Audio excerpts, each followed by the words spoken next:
A young couple used all their savings, 500,000 yuan, and took out a loan to buy an apartment, ending up with an unfinished building. In a rage, the young man buried the developer in cement. But seconds later, police arrived. Unexpectedly, they were there to thank everyone. Earlier, their car broke down, and everyone helped. Xiaohei, curious, asked if they needed help. Wei quickly explained no need, they could handle it. Xiaohei left. Everyone sighed in relief. But to their shock, the boss suddenly woke up. La la la la la, indeed it is. La la la la, really, very so, truly. La very sad.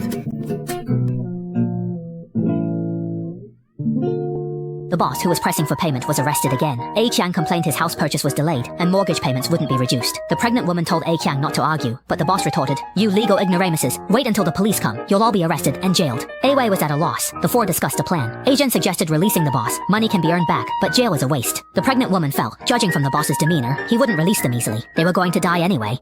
Why not chop him up now? The boss panicked, frantically searched for an axe to break the chain and escape. At this moment, A Qiang agitated. He found the pregnant woman's idea unrealistic. Who dare chop someone? As they argued, the boss acted.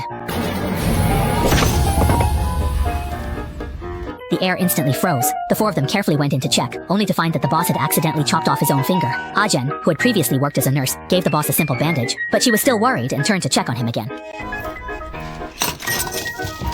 The boss was already in utter despair, jumpy at every little thing. Hey there! You know, you and thank you are both just empty faces. You don't even truly know what they mean anymore, do you? Why are you so happy?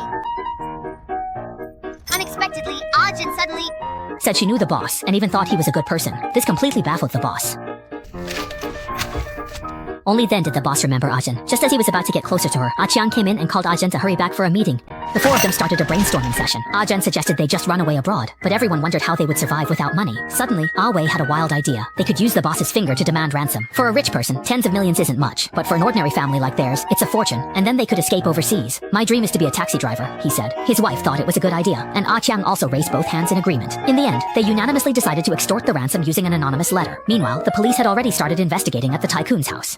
The boss's wife was restless, urging the driver for a solution. The driver believed good people are blessed, but the wife felt this would end badly. In the cabin, Zhen secretly told the boss about the ransom plan. Hearing it, the boss burst into tears, wailing it was all over. He explained his wife was the real mastermind. The scheme to abandon the project after topping out was also hers. Zhen wondered why they waited until topping out. The boss explained it was a trick. No money without topping out. Furious, Zhen stormed out. Meanwhile, Wei was on a secret mission when he discovered the old mailbox had vanished. An elderly lady explained few use it now, so he had to go to the courier company. Helpless, Wei disguised himself, but staff demanded ID and package inspection. With no choice, Wei took the letter back. As he hesitated how to send it, he unexpectedly ran into Officer Xiaohei, who greeted him enthusiastically, leaving Wei hopeless. Devastated. Xiaohei said a local recently went missing. He was heading to the village to investigate and asked Wei for a ride. Wei was anxious the whole way, wanting to warn Qiang. Unexpectedly, Xiaohei grabbed his phone, threw it away saying, "You can't use your phone while driving." Meanwhile, Qiang was still unaware of the closing danger. The boss remained tied up in the house.